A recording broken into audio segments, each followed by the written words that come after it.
May 15th. It's about 78 degrees out here today, guys, but we've got a really nice breeze that's been blowing, so it's felt a lot cooler today than it did yesterday, for sure.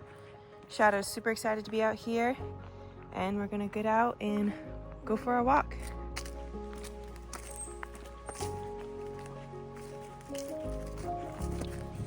Well, I thought I was recording, and then I just checked in it. I just accidentally took pictures of myself instead of taking a video.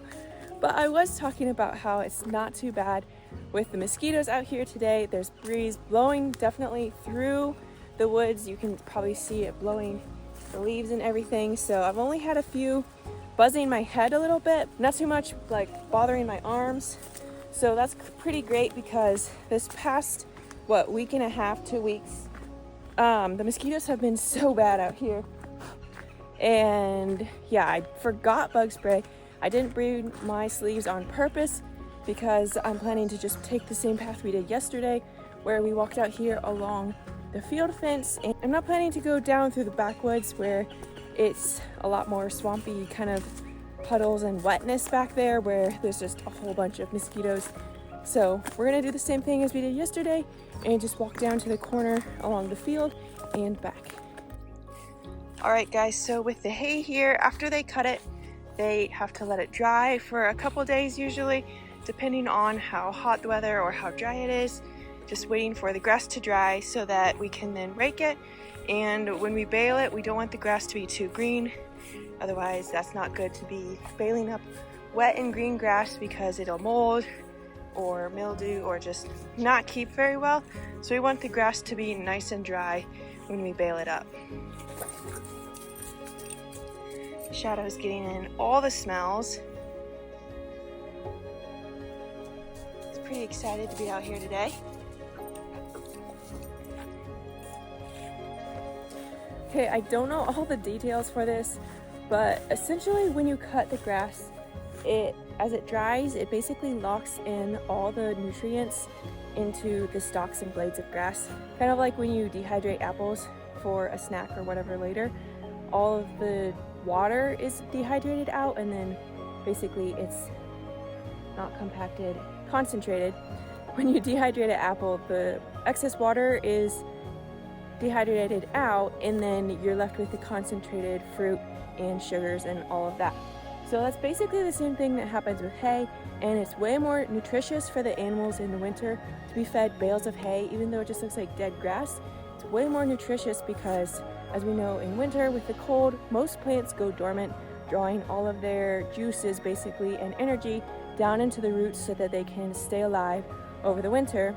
And then obviously spring, that the saps and all of the plant juices go back up into the trees, the plants and all of that, and that's how we have the sprouting of leaves and all of that. So really, hay, it may appear to be just dry grass, but it actually has all of the nutrients from the grass locked in. So it's actually super good for animals and their cattle, whatever you're feeding it to.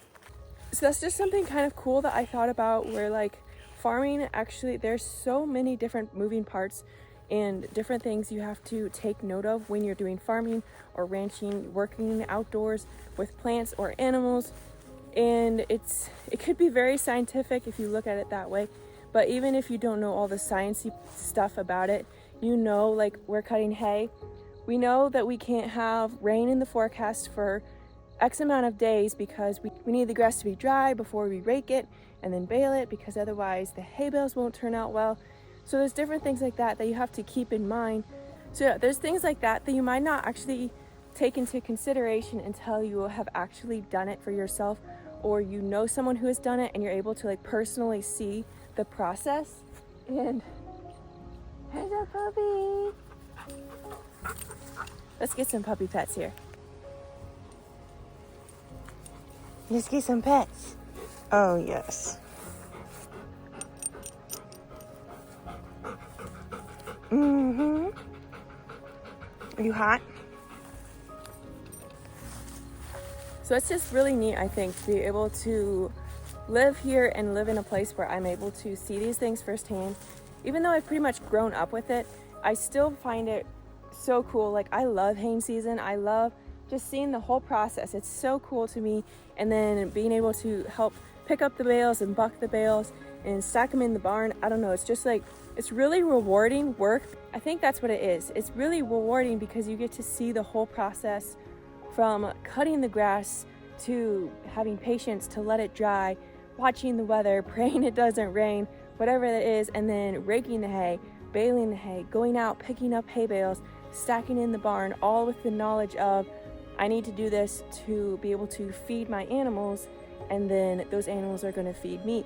So it's just really neat to be able to see something like this where you can watch from start to finish, and it's super satisfying and very fulfilling work. Even though it's really hard work, it's super satisfying, and I think that's some of the best kind of work there is.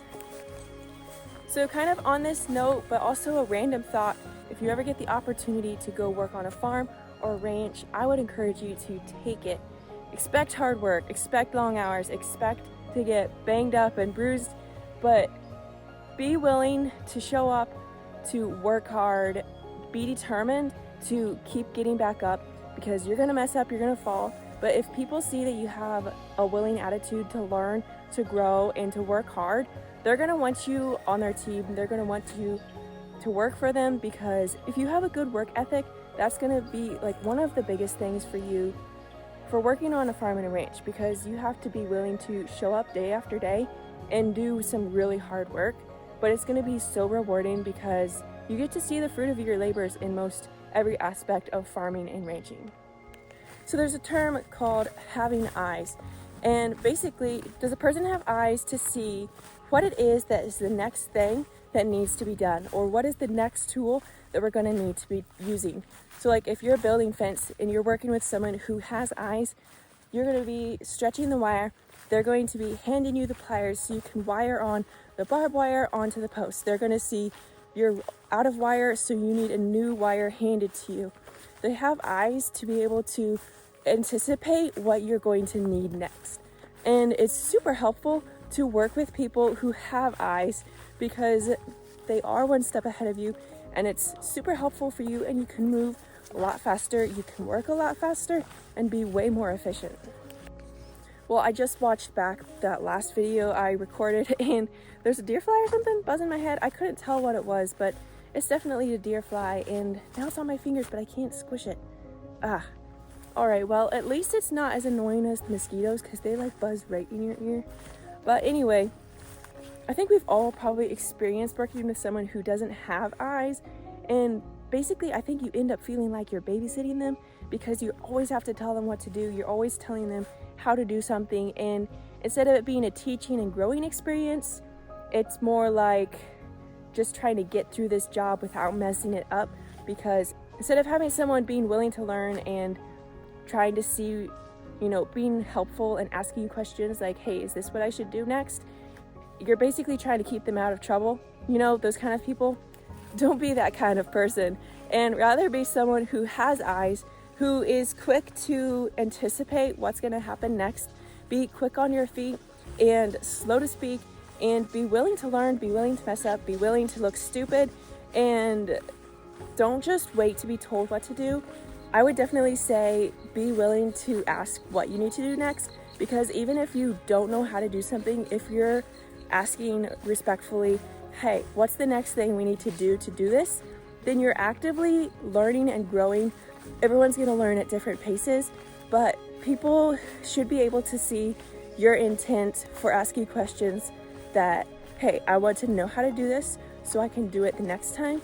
And then at some point, you're not going to have to be asking questions anymore. You're going to have the eyes to know, okay, this is what I need to do next. And when this person is doing this job, I know the next thing is this. Work is going to be more effective. You're going to move faster.